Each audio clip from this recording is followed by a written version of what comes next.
नमस्कार दोस्तों, career just academy के वीडियो में आपका बहुत बहुत स्वागत है, जिसमें हम बात करेंगे एमपी करंट अफेयर्स के वीडियो के अंतर्गत 24 से 30 सितंबर 2020 के मध्य प्रदेश समसामयिकी के मोस्ट इम्पोर्टेंट क्वेश्चन जो मध्य प्रदेश की प्रतियोगी परीक्षाओं के लिए महत्वपूर्ण हैं। आइए स्टार्ट करते हैं।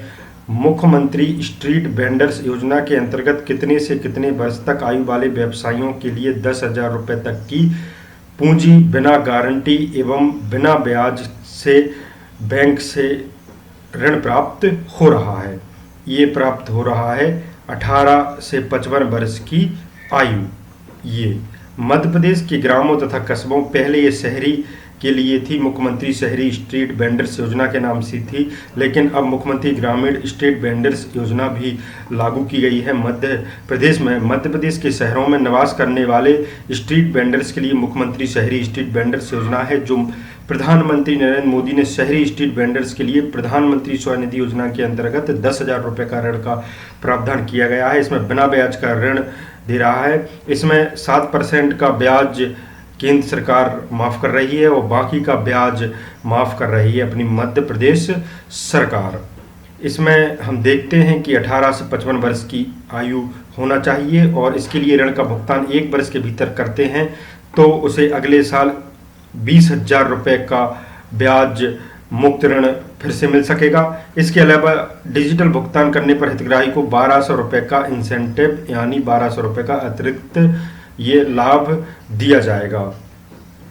एक जिला एक उत्पाद योजना के तहत कहां पर केला एक्सपोर्ट क्लस्टर बनाया जाएगा? मुख्यमंत्री की घोषणा की बात माने तो बुरहानपुर में ये केला एक्सपोर्ट क्लस्टर बनाया जाएगा। मुख्यमंत्री शिवराज सिंह चौहान की घोषणा के अनुसार ये एक जिला एक उत्पाद योजना के तहत बुरहानपुर में केला एक्सपोर्ट क्लस्टर बनाया जाएगा।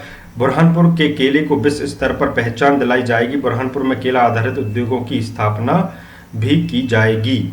मध्य प्रदेश में बुरहानपुर जिले में किस नदी पर निर्मित पुल का नाम राजेंद्र दादू सेतु के नाम पर रखा जाएगा? राजेंद्र दादू सेतु, ये ताप्ती नदी पर पुल बनाया जा रहा है, एक उसका नाम राजेंद्र दादू सेतु के नाम पे रखा जाएगा। और ये बात करें राजेंद्र दादू कौन है? ये भाजपा के पूर्व विधायक हैं, बुरहानपुर जिले के नेपाल नगर विधानसभा क्षेत्र से।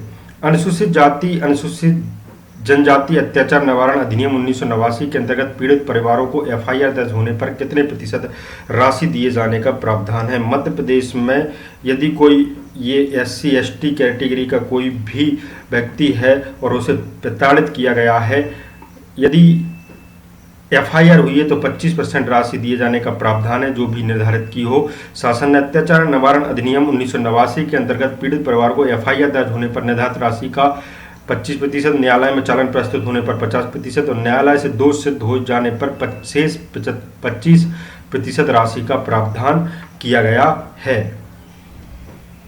गृह मंत्री डॉक्टर नरोत्तम मिश्रा ने 23 सितंबर 2020 को इंदौर में आयोजित कार्यक्रम में अनुसूचित जाति अनुसूचित जनजाति अत्याचार निवारण अधिनियम के अंतर्गत 89, ये एक संयोग है कि 1989 का ये अधिनियम है और 89 पीड़ित परिवारों को 95,45,000 रुपये की अनुग्रह राशि वितरित की। राज्य स्तरीय वन्य प्राणी सप्ताह के दौरान 3 अक्टूबर 2020 को खजाने की खोज प्रतियोगिता में पहले आने वाली कितनी टीम पुरस्कार की हकदार होंगी? ये 3 अक्टूबर को खजाने की खोज प्रतियोगिता हो रही है और प्रथम 6 आने वाली टीम पुरस्कार की हकदार होंगी। राज्य स्तरीय वन्य प्राणी सप्ताह के तीसरे दिन 3 अक्टूबर 2020 को खजाने की खोज प्रतियोगिता में पहले आने वाली 6 टीम पुरस्कार की हकदार होंगी। इस एक्टिविटी में अधिकतम 20 टीमें हिस्सा ले सकेंगी। प्रतिभागी टीम को 28 सितंबर 2020 तक अपना रजिस्ट्रेशन करवाना अनिवार्य था। प्रतिभाशाली विद्यार्थी प्रोत्साहन योजना के अंतर्गत वर्ष 2020 की कक्षा 12वीं की परीक्षा में कितने प्रतिशत अंक प्राप्त करने वाले विद्यार्थी को लैपटॉप प्रदान किया गया है? यदि कोई भी विद्यार्थी है और 12वीं की परीक्षा में 80% या 80% से अधिक अंक प्राप्त किए हैं तो उसे लैपटॉप प्रदान किया गया है। मुख्यमंत्री चौहान द्वारा 25 सितंबर 2020 को प्रतिभाशाली विद्यार्थी प्रोत्साहन योजना के अंतर्गत मेधावी विद्यार्थियों को लैपटॉप क्रय करने के लिए 16,208 विद्यार्थियों के खाते में 25,000 रुपये प्रति छात्र के मान से 40 करोड़ 52 लाख रुपए की सिंगल क्लिक द्वारा अंतरित किए गए। योजना के तहत इस वर्ष 40,542 विद्यार्थियों को 101 करोड़ रुपए राशि की प्रदान की जानी है। तो ये एक अपने आप में ये भी एक फैक्ट है। प्रतिभाशाली विद्यार्थी प्रोत्साहन योजना 2009 में प्रारंभ हुई थी। प्रारंभ में माध्यमिक शिक्षा मंडल की कक्षा 12वीं की परीक्षा में 50% से अधिक अंक प्राप्त करने वाले शासकीय स्कूलों के विद्यार्थियों को लैपटॉप लेने के लिए राशि प्रदान की जाती थी। वर्ष 2013 से अशासकीय यानी प्राइवेट विद्यार्थियों के जो स्कूल हैं उसको भी इस योजना का लाभ प्रदान किए जाने लगा था। अभी हाल ही में किस विश्वविद्यालय के नवनिर्मित Atal Bihari Vajpayee international convention centre का लोकार्पण किया गया है? ये है जीवाजी विश्वविद्यालय ग्वालियर, जीवाजी यूनिवर्सिटी ग्वालियर। राज्यपाल श्रीमती आनंदीबेन पटेल ने 25 सितंबर 2020 को जीवाजी विश्वविद्यालय के नवनिर्मित Atal Bihari Vajpayee international convention centre के ऑनलाइन लोकार्पण कार्यक्रम का राजभवन लखनऊ से संबोधित किया। हाल ही में आदिम जाति कल्याण विभाग ने अनुसूचित जनजाति के छात्रावास और आश्रमों में रहने वाले विद्यार्थियों को शिष्यवृत्ति की दर में वृद्धि की है। इसके बारे में कौन सा विकल्प सत्य है? सबसे पहले ये चारों विकल्प देखते हैं और इसमें से कौन सा सच है। मध्य प्रदेश में अनुसूचित जनजाति के छात्रावास और आश्रम में रहने वाले विद्यार्थियों की ये शिष्यवृत्ति की दर प्रत्येक वर्ष मार्च में उपभोक्ता मूल्य सूचकांक के आधार पर निर्धारित की जाती है। बिल्कुल ये बात सही है। वर्ष 2020-21 में बालकों की शिष्यवृत्ति 1300 रुपये, बालिकाओं के लिए 1340 रुपये प्रति माह की स्वीकृति विभाग द्वारा की गई। बिल्कुल ये सही है। वर्ष 2020-21 में बढ़ी हुई शिष्यवृत्ति की दर 1 जुलाई 2020 से प्रभावशाली होगी। बिल्कुल ये सही है। सारे के सारे इसके ऑप्शन सही हो जाते हैं। उपरोक्त सभी सत्य सही हैं। ये आदिम जाति कल्याण विभाग द्वारा एसटी के छात्रावास और आश्रमों में रहने वाले विद्यार्थियों से संबंधित। मुख्यमंत्री चौहान ने धार जिले के बदनावर क्षेत्र के कोटेश्वर में 1587 करोड़ रुपए की नर्मदा माइक्रो उद्वहन सिंचाई परियोजना का भूमि पूजन कब किया गया है? नर्मदा माइक्रो उद्वहन सिंचाई परियोजना का ये भूमि पूजन 26 सितंबर 2020 को किया गया है। मुख्यमंत्री चौहान ने 26 सितंबर 2020 को धार जिले के बदनावर क्षेत्र के कोटेश्वर में 1587 करोड़ रुपए की नर्मदा माइक्रो उद्वहन सिंचाई परियोजना का भूमि पूजन किया। इस माइक्रो उद्वहन परियोजना से बदनावर क्षेत्र की 50,000 हेक्टेयर भूमि सिंचित होगी। कितने एकड़ भूमि वाले किसानों के बच्चे यदि मेडिकल या इंजीनियरिंग कॉलेज में पढ़ाई करते हैं तो उनकी फीस मध्य प्रदेश शासन देगी? ये 2.5 एकड़ वाले भूमि वाले किसान हैं तो उनके बच्चे मेडिकल या इंजीनियरिंग की पढ़ाई करते हैं तो उसकी ट्यूशन फीस मध्य प्रदेश शासन भरती है।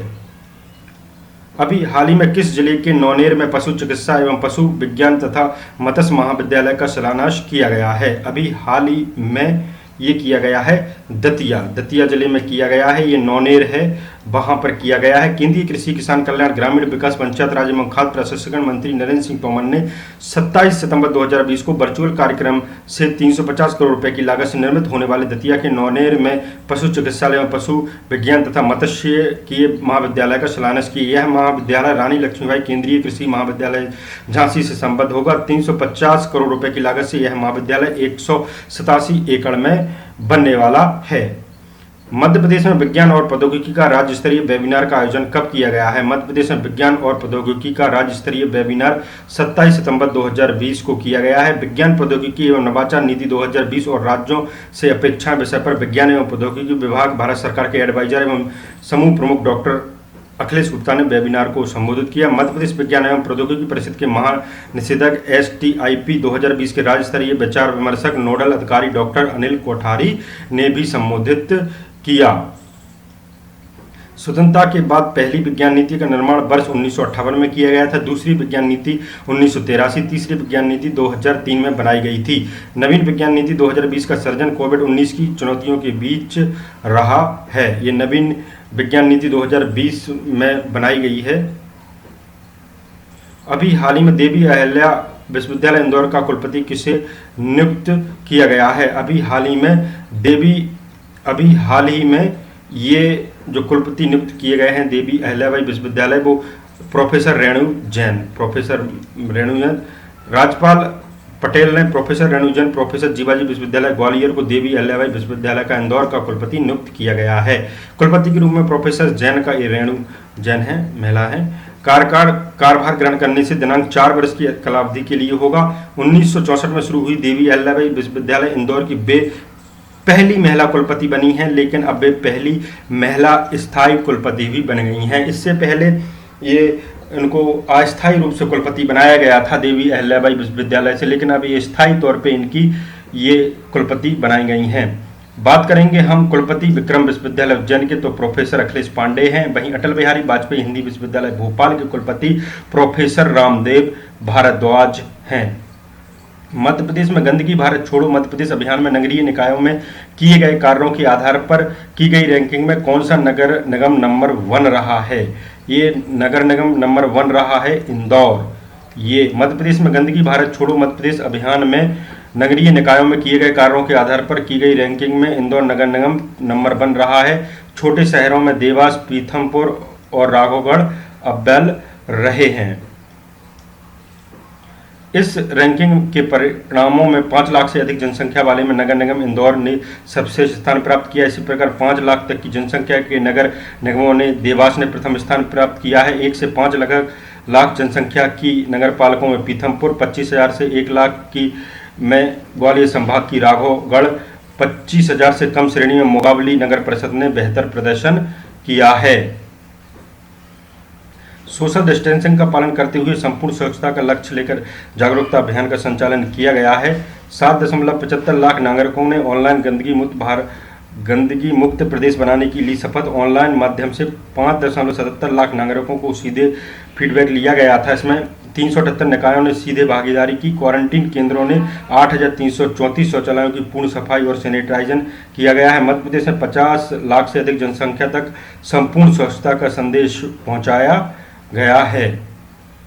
मध्य प्रदेश में अनुसूचित जाति वर्ग की कन्याओं को कक्षा 10 के बाद स्कूल में निरंतर पढ़ाई के लिए कौन सी योजना चलाई जा रही है? ये चलाई जा रही है कन्या साक्षरता प्रोत्साहन योजना। इसका डी आंसर सही हो जाएगा। मध्य प्रदेश में अनुसूचित जाति वर्ग की कन्याओं को कक्षा 10 के बाद स्कूल में निरंतर पढ़ाई के लिए प्रोत्साहन किया जा रहा है। अनुसूचित जाति कल्याण विभाग द्वारा इसके लिए कन्या साक्षरता प्रोत्साहन योजना चलाई जा रही है। पिछले वर्ष विभाग द्वारा 47,506 कन्याओं को इस योजना का फायदा दिलाया गया था।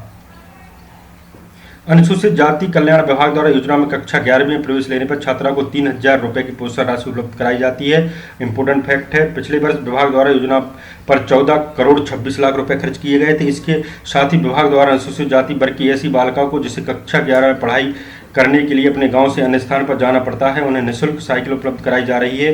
पिछले वर्ष अनुसूचित जाति वर्ग की 455 छात्राओं को निःशुल्क साइकिल उपलब्ध कराई गई थी। अगला क्वेश्चन देखते हैं हम। पचमढ़ी क्षेत्र में सबसे पुरानी पगरा नर्सरी कौन सी है?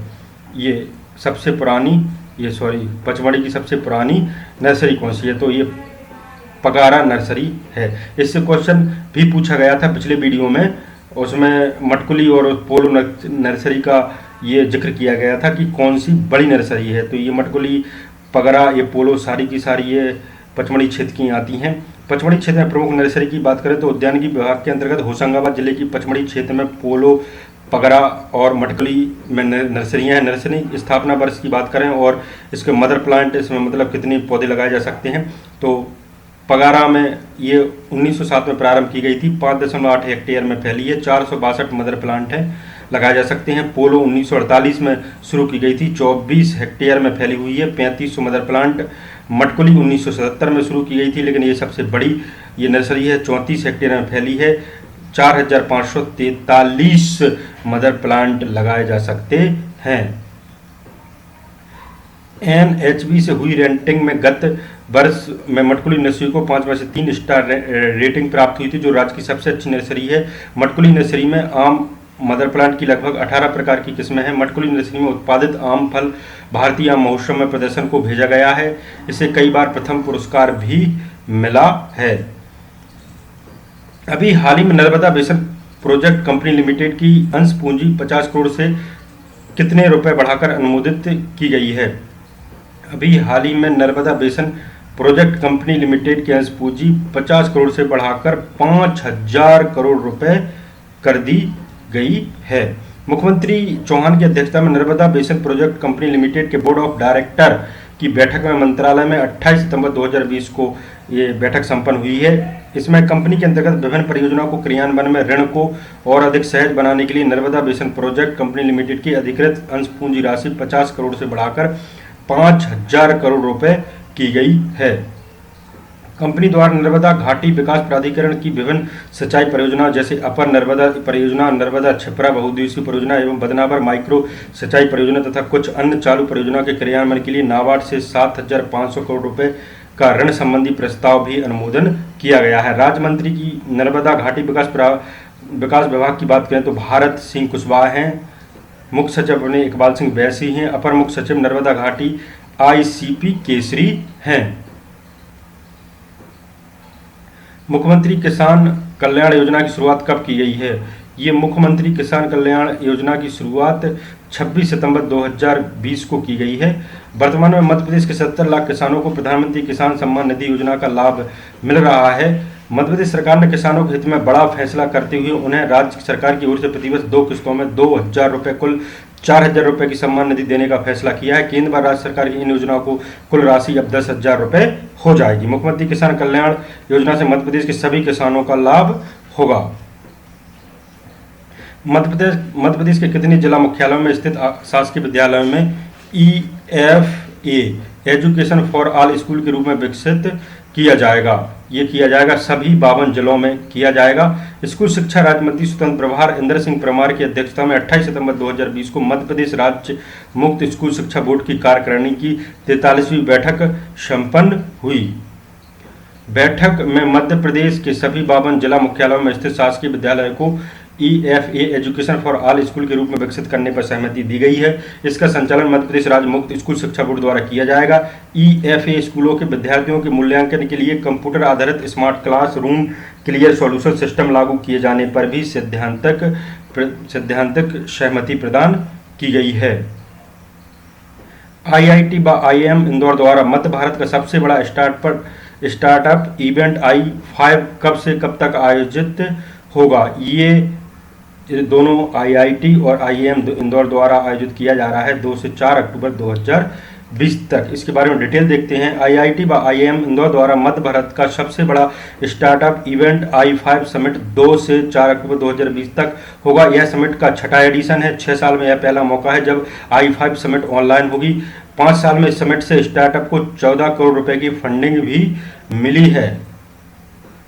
मध्य प्रदेश कैबिनेट ने मुख्यमंत्री किसान कल्याण योजना की मंजूरी प्रदान की। ये मंजूरी प्रदान की है।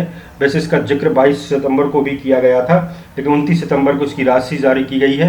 मध्य प्रदेश कैबिनेट ने मुख्यमंत्री किसान कल्याण योजना की मंजूरी 29 सितंबर 2020 को प्रदान की। मुख्यमंत्री किसान कल्याण योजना लागू होगी जिसमें प्रधानमंत्री किसान सम्मान निधि योजना के लिए निर्धारित पात्रता की शर्तें होंगी। मौजूदा वित्तीय वर्ष में 2 समान किस्तों में कुल 4,000 रुपये का भुगतान किसानों को किया जाएगा। पहली किस्त का भुगतान 1 अप्रैल से 31 मार्च के मध्य तथा दूसरी किस्त का भुगतान 1 सितंबर से 31 मार्च के मध्य निर्धारित किया गया है। 29 सितंबर 2020 को मध्य प्रदेश कैबिनेट की बैठक में कौन से आयोग को संवैधानिक दर्जा देने की मंजूरी प्रदान की है? ये की है पिछड़ा वर्ग आयोग। इसका बी आंसर आपका सही हो जाएगा। मध्य प्रदेश में 29 सितंबर 2020 को हुई कैबिनेट की बैठक में मध्य प्रदेश में पिछड़ा आयोग का पुनर्गठन को मंजूरी दी गई, जिसमें 1 अध्यक्ष, उपाध्यक्ष और 3 सदस्य होंगे। इसके साथ ही पिछड़ा वर्ग आयोग के पास अधिकारियों को बुलाने का अधिकार भी रहेगा। इससे पहले इसकी महत्वपूर्ण डिटेल देखते हैं। मध्य प्रदेश शासन द्वारा 13 मार्च 1993 को राज्य स्तरीय मध्य प्रदेश राज्य पिछड़ा वर्ग आयोग का गठन किया गया था। इसकी अधिसूचना मध्य प्रदेश राजपत्र दिनांक 15 मार्च 1993 में प्रकाशित की गई थी। पिछड़ा वर्ग आयोग अधिनियम मध्य प्रदेश राज्य पिछड़ा वर्ग आयोग अधिनियम 1995 मध्य प्रदेश राजपत्र असाधारण दिनांक 29 जून 1995 में प्रकाशित किया गया था। तो ये पहले किया गया था। तो अभी जो पिछड़ा वर्ग है उसे पिछड़ा वर्ग आयोग है, मध्य प्रदेश पिछड़ा वर्ग आयोग है, उसे पुनर्गठन किया गया है। ये बात आप समझें। और पहले इसका गठन किया गया था लेकिन कुछ संवैधानिक दर्जा नहीं था। नेक्स्ट क्वेश्चन देखते हैं हम। मध्य प्रदेश में राजस्व विभाग के कंप्यूटराइजेशन के लिए राज्य में कितने पटवारियों को लैपटॉप दिए जाने की मंजूरी प्रदान की है? अभी फिलहाल 17,000 पटवारियों को ये लैपटॉप प्रदान किया जाएगा। मध्य प्रदेश कैबिनेट की बैठक 29 सितंबर 2020 को राज्य के ये यहाँ पे कहीं ये 19 भी लिखा है, लेकिन 17,000 पटवारियों को लैपटॉप देने का फैसला लिया गया। इसके लिए अधिकतम सीमा 50,000 रुपये तय की गई है। लैपटॉप पटवारी खुद खरीद सकेंगे, ये समझिए। 50,000 रुपये की गई है और ये 17,000 हैं फिलहाल ये इसमें 50,000 रुपये की तय की गई है, ये इम्पोर्टेंट है। और धीरे धीरे तो सारे जो पटवारी हैं उन्हीं को हो जाएगी। अभी फिलहाल इतने ही पद हैं, 17,000 ही पद भरे हुए हैं, लेकिन भरना चाहिए लगभग जितनी ग्राम पंचायतें हैं उतनी। मध्य प्रदेश अन्य पिछड़ा वर्ग विभाग ने गुर्जरों के हित में काम करने के लिए कौन से बोर्ड का गठन किया है? मध्य प्रदेश अन्य पिछड़ा वर्ग विभाग ने गुर्जरों के हित में देव नारायण बोर्ड का गठन करने का फैसला लिया है। मध्य प्रदेश की कैबिनेट की बैठक में 29 सितंबर 2020 को अन्य पिछड़ा वर्ग विभाग ने गुर्जरों के हित में काम करने के लिए देव नारायण बोर्ड का गठन कर दिया है। मध्य प्रदेश में महात्मा गांधी और उनके जीवन पर आधारित ऑनलाइन प्रदर्शनी का आयोजन कब से कब तक किया जा रहा है? मध्य प्रदेश में महात्मा गांधी एवं उनके जीवन पर आधारित ऑनलाइन प्रदर्शनी का आयोजन 1 अक्टूबर 2020 से किया जा रहा है। संचालन पुरातत्व अभिलेखागार एवं संग्रहालय द्वारा महात्मा गांधी की जयंती के अवसर पर महात्मा गांधी और उनके जीवन पर आधारित ऑनलाइन प्रदर्शनी लगाई जाएगी। प्रदर्शनी में महात्मा गांधी के स्वाधीनता आंदोलन में योगदान विषय पर दुर्लभ अभिलेखों और छायाचित्रों को समाहित किया गया है। प्रदर्शनी का आयोजन 1 अक्टूबर 2020 से किया जा रहा है। मध्य प्रदेश विधानसभा 28 सीटों पर उपचुनाव के लिए कब मतदान होगा? ये है मतदान कब होगा। ये मतदान ये होगा 3 नवंबर 2020 को। ये ध्यान रखिएगा दोस्तों, ये 28 सीटों पर होना है। मध्य प्रदेश में 28 सीटों पर 3 नवंबर 2020 को मतदान होगा। 10 नवंबर को नतीजे आएंगे कि राज्य में बीजेपी की सरकार रहेगी कि नहीं रहेगी। और 16 अक्टूबर को नामांकन की अंतिम तारीख भी है।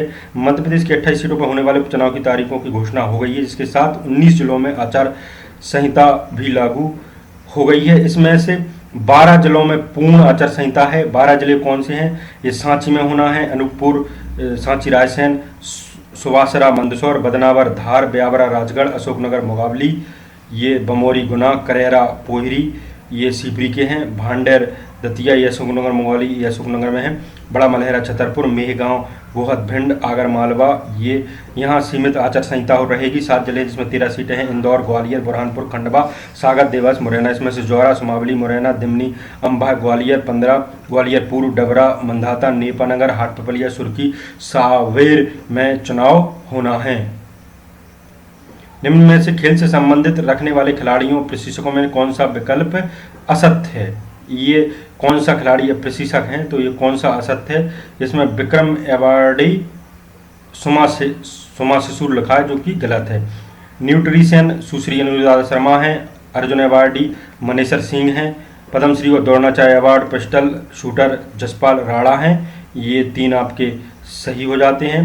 और यही गलत है कि विक्रम अवार्डी नहीं है, ये ओलंपियन हैं सुमा शिशुर। और हमारे मध्य प्रदेश के संचालक खेल एवं युवा कल्याण हैं पवन कुमार जैन। तो इस प्रकार के भी क्वेश्चन पूछ लिए जाते हैं कि कौन सा प्रशिक्षक या खिलाड़ी है, कौन से खेल से संबंधित है और या उसे कौन से अवार्ड दिए गए हैं। तो ये अवार्ड से संबंधित हैं। हम बात करेंगे एक पंक्ति मध्य प्रदेश करंट अफेयर्स की। राज्य शासन ने मध्य प्रदेश विज्ञान एवं प्रौद्योगिकी परिषद की कार्यकारी समिति के अध्यक्ष पद पर किसे मनोनीत किया है? विज्ञान एवं प्रौद्योगिकी मंत्री ओम प्रकाश सखलेचा को मनोनीत किया है। मध्य प्रदेश शासन द्वारा एंटोनी डिसा अध्यक्ष मध्य प्रदेश भू संपदा विनियामक प्राधिकरण के कार्यकाल की अवधि कब तक निर्धारित की गई है? 25 सितंबर 2020 निर्धारित की गई है। मुख्यमंत्री शिवराज सिंह चौहान ने धार जिले की बदनावर तहसील के ग्राम कोद में सरदार वल्लभ भाई पटेल की प्रतिमा का अनावरण कब किया है? 26 सितंबर 2020 को अनावरण किया गया है।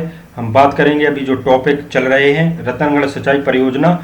ये बहुत ही इंपॉर्टेंट सिंचाई परियोजना है। मां रतनगढ़ बहुउद्देशीय सिंचाई परियोजना से ग्वालियर, दतिया व भिंड जिले के 185 ग्रामों के किसानों को सिंचाई सुविधा होगी। लगभग इसकी पूर्ण जो लागत है, इसमें 831 करोड़ रुपए की लागत से इस परियोजना को 58,184 हेक्टेयर क्षेत्र में भूमिगत पाइपलाइन से उच्च दबाव के साथ पानी पहुंचाया जाएगा और स्प्रिंकलर पद्धति से सिंचाई होगी। मां रतनगढ़ बहुउद्देशीय सिंचाई परियोजना के अंतर्गत 335 करोड़ की लागत से बनने जा रही बारकरी जिगनिया उच्च दाब की पाइप सिंचाई नहर के निर्माण होना है। परियोजना के तहत 2.35 मीटर व्यास की 1000 मीटर लंबी मुख्य राइजिंग पाइपलाइन इसमें डाली जानी है। तो ये आप यहाँ पे समझ सकते हैं कि इसमें ये जो बारकरी जगनिया उच्च दाब की पाइप सिंचाई नहर डाली जानी है, उसके अंतर्गत ये वैसे 335 करोड़ रुपए है इसकी लागत ये, लेकिन इसमें भूमिगत 58,184 हेक्टेयर क्षेत्र में भूमिगत पाइपलाइन डाली जानी है। इस वजह से इसकी जो है वो लगभग पूरी राशि 831 करोड़ रुपए हो जाती है। ये और 335 करोड़ से क्या बन रही है, ये सिंचाई नहर का निर्माण होना है, ये भूमिगत है। ये इसमें 1000 मीटर लंबी मुख्य राइजिंग पाइप लाइन डाली जानी है। हम बात करेंगे ये नवीन तकनीकी की M3 मशीनों का उपयोग होगा, काय में होगा, ये होगा निर्वाचन जो अभी चुनाव होना है ना 28 विधानसभाओं में, उसमें भारत निर्वाचन आयोग के निर्देशानुसार आगामी विधानसभा उपनिर्वाचन में M2 मॉडल की EVM के स्थान पर नवीनतम तकनीकी से निर्मित M3 मॉडल की EVM का उपयोग किया जाएगा। पहले M2 मशीनों के अंतर्गत कंट्रोल यूनिट के साथ 4 बैलेट यूनिट ही जुड़ सकते थे, लेकिन अब नई मशीनों में 24 बैलेट यूनिट को जोड़ा जा सकता है। ये मशीनें नोटा सहित 384 विद्यार्थियों तक के विद्यार्थी का दोस्तों अभ्यर्थी विद्यार्थी थोड़ी चुनाव लड़ते हैं, है ना, विद्यार्थियों की बात आ जाती है क्योंकि कोई सरकार विद्यार्थियों को सुन ही नहीं रही है। पहले उपयोग होने वाले M2 मशीनों में बैटरी के प्रतिशत दिखाई नहीं देता है, लेकिन M3 मशीनों में यह दिखाई देता है। इसके आधार पर पीठासीन अधिकारी बैटरी को बदल भी सकते हैं और इसे अपन कट कर देते हैं, ये ना आए दोबारा, और ये बदल भी सकते हैं। नवीन M3 मशीनों में कैंडिडेट सेक्शन एवं बैटरी सेक्शन दोनों को पृथक पृथक सील्ड किया जाएगा। तो ये जो M3 मॉडल की हैं अब और नए तकनीकी से चुनाव होगा, और ये आने वाले जो नरेंद्र मोदी जी का चुनाव होगा उसमें भी उपयोग में लाई जा सकती हैं, और माने 4 साल बाद। नशा मुक्त भारत अभियान, भारत सरकार के सामाजिक न्याय और अधिकारिता मंत्रालय द्वारा नशा मुक्त भारत अभियान 15 अगस्त से शुरू किया गया है। इसमें सबसे बड़ी बात यह है कि मध्य प्रदेश के 15 जिलों को इस अभियान में पहले चरण में शामिल किया गया। अभियान में 21 मार्च 2021 तक कार्य योजना बनाकर कार्यवाही की जाएगी, यानी यह अभियान 21 मार्च 2021 तक चलने वाला है। नशा मुक्त भारत अभियान के क्रियान्वयन के लिए राज्य स्तरीय समिति के गठन के साथ ही जिला स्तरीय समितियों का गठन किया जा चुका है। राज्य शासन द्वारा सामाजिक न्याय एवं निःशक्त कल्याण विभाग की प्रमुख सचिव की अध्यक्षता में राज्य स्तरीय समिति का भी गठन किया गया है। हम बात करेंगे ये मध्य प्रदेश में उद्यानिकी विभाग की सबसे बड़ी मटकुली और पोलो नर्सरी कहाँ स्थित है। ये सबसे बड़ी मटकुली और पोलो नर्सरी ये नाम है, हम इसका एक क्वेश्चन भी लिया था, और होशंगाबाद में है, ये पचमढ़ी में स्थित है मटकुली और पोलो नर्सरी। आज का क्वेश्चन है वन अधिकार अधिनियम के प्रावधानों के अनुसार अनुसूचित जनजाति वर्ग के लिए कब की स्थिति में वन भूमि पर काबिज दावेदार का व्यक्तिगत वन अधिकार पत्र दिया जा रहा है, यानी पट्टे वितरित किए जा रहे हैं। 13 दिसंबर 2004, 2007, 2005, 2006 में से एक आंसर आपका सही है, जिसका आंसर आपको कमेंट करके बताना है। और दोस्तों वीडियो अच्छा लगता है तो आप शेयर ज़रूर कर दिया करें, और वैसे आपके द्वारा जो शेयर और कमेंट किया जाता है उसके लिए बहुत बहुत धन्यवाद दोस्तों। और लाइक ज़रूर कर दिया करें हमारे वीडियो को। तो हमारा यह वीडियो देखने के लिए बहुत बहुत धन्यवाद दोस्तों। Thank you.